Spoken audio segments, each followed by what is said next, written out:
everybody. This is Mystical Ariel here to shake the matrix, expand our minds, and make us all think. How you guys doing this grand morning? Those of you who are actually joining us this morning, welcome. Glad you could actually make it and be here. Those of you who are watching it this afternoon, good afternoon. Those who are watching it this evening, good evening. Well, you know what's amazing? Is it doesn't matter what time you watch it. The transaction goes through anyways and the energy and the lessons get taught. Why? Because time is something we constructed. Not even real. It's an illusion. Everything and anything is all right now, right here, right in this precious moment. So glad you are here. So welcome. And may you have a beautiful, beautiful morning. So let's begin. We're going to talk about where all creation begins. And did you know it begins with patterns? Yeah, patterns. Good morning. How's it going, Ashley?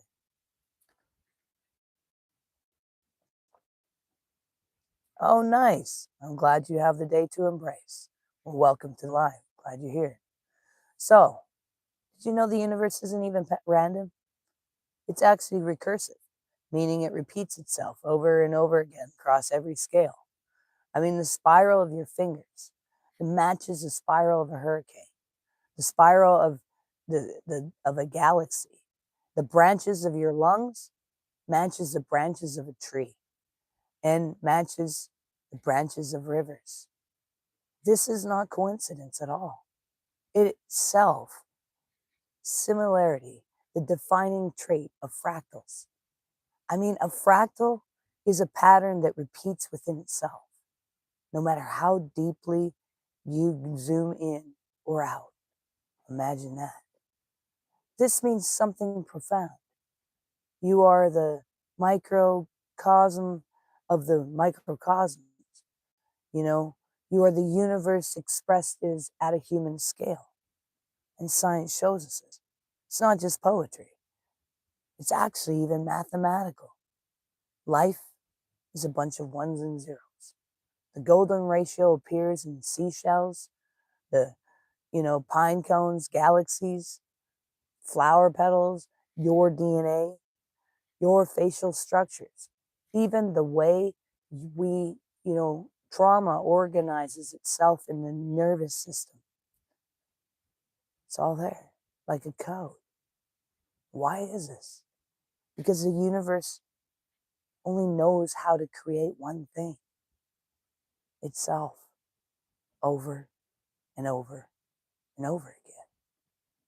And we're it. Even the trees it.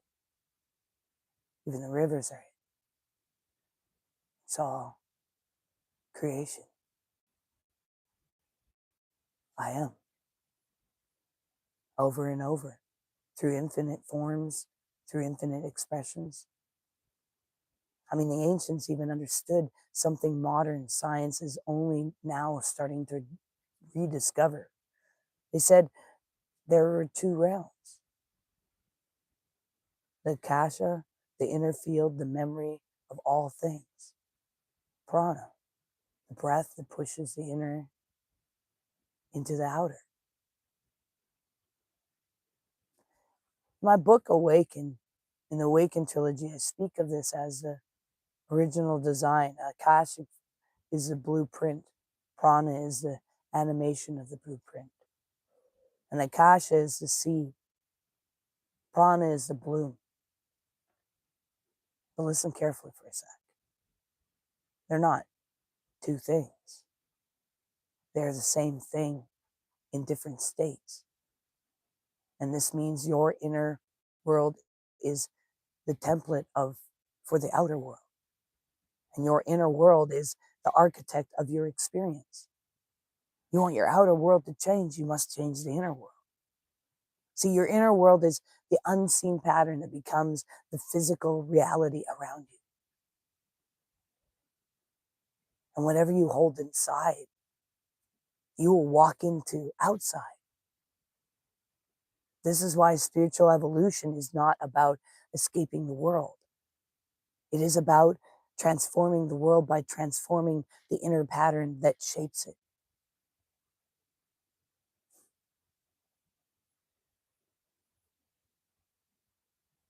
Let's go deeper. To truly understand the fractal nature of reality, you must understand something most people fear to know. Life and death do not exist. Only transition from pattern exists. And when you zoom in far enough, nothing ever dies. It only shifts into form. It transcends. Energy cannot be created or destroyed. It only changes vibrations. In Awaken Return to Eden, I talk about my own journey. The hospice bed, the final breath, and the moment I stepped out of the simulation and remembered. See, remembering that I was never the body. There was never some external God to go worship. There was never the story. There was never the identity others placed on me. There was never experiment, never the suffering. I was and always am the infinite consciousness observing it all. I'm watching myself exist. And I got caught up in it as if it was real when it was nothing more than an illusion. See, death was not the ending for me. It was the resurrection of the beginning of understanding life and existence. It is simply breaking of the illusion and of the containment. And when I died, that's what I experienced, was a prison system. But I recognized that I didn't have to be captive of it. So I roared. I saw I am. I saw the lion in the mirror.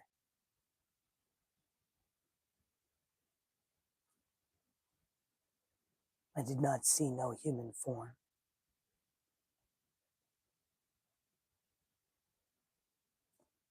See, death is not ending. It's simply breaking the illusion of a containment, and it is the moment the pattern returns to the source field.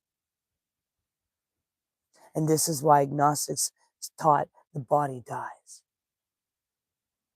The soul shifts. Awareness remains. And it does. I've shown that from this realm to the other realm, to many realms that I've existed in.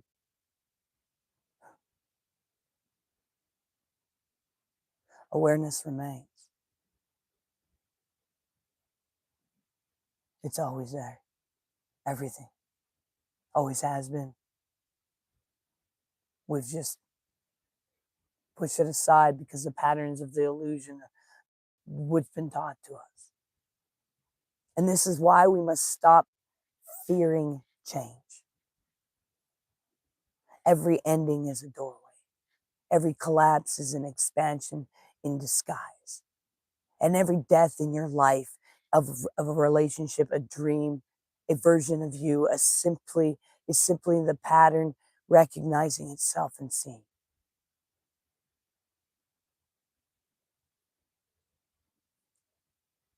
And now we step into something very important: identity, definition, labels, names. Quantum physics teaches us that the moment you observe a particle, you lock it into form. And the moment you define it, you collapse the wave.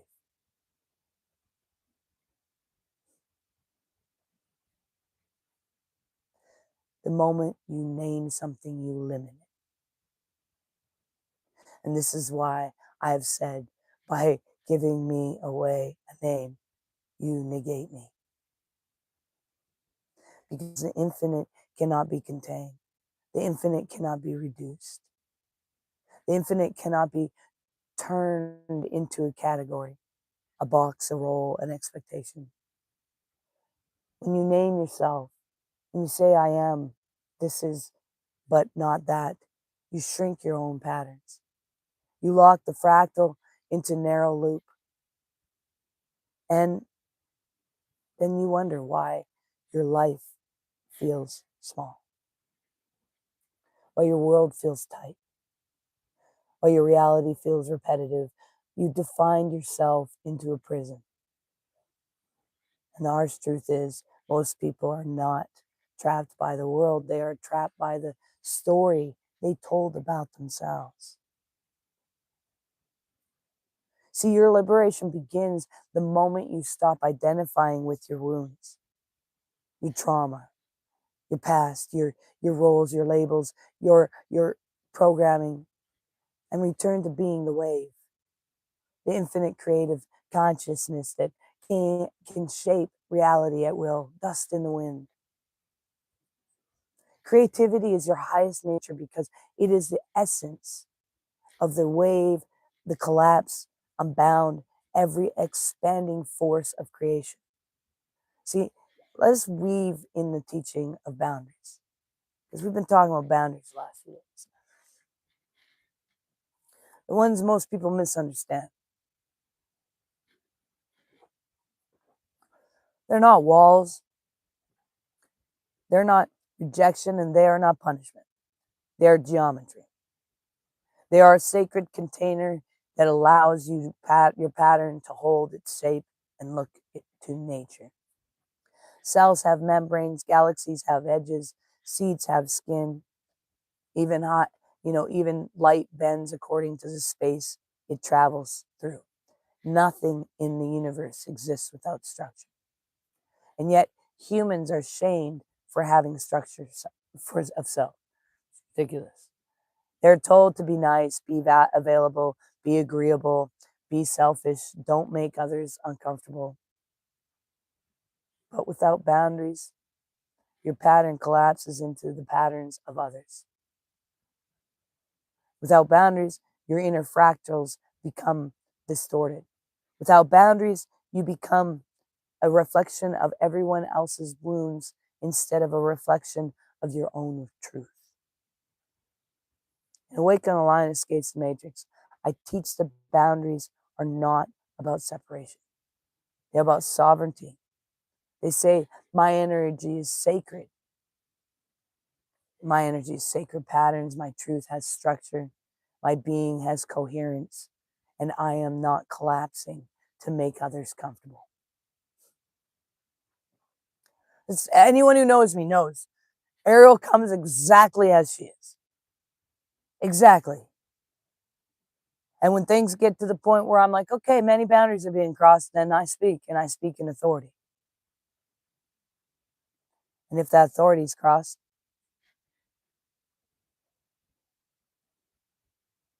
well, I've been known, especially if children get boundaries crossed, to fold people like origami and make them go home. I don't harm them, just disable circumstances. But let's bring together something. The fractal, the geometry. I'm also the one that'll hug and bring unity in too. And the moment you realize you made a mistake, and not point fingers at somebody else to make excuses for what you did, but actually own it, I'll be the first to hug you. And we'll be like it never happened, because it didn't. It's over. It's done. That pattern's gone. Understand that about me. I don't hold things.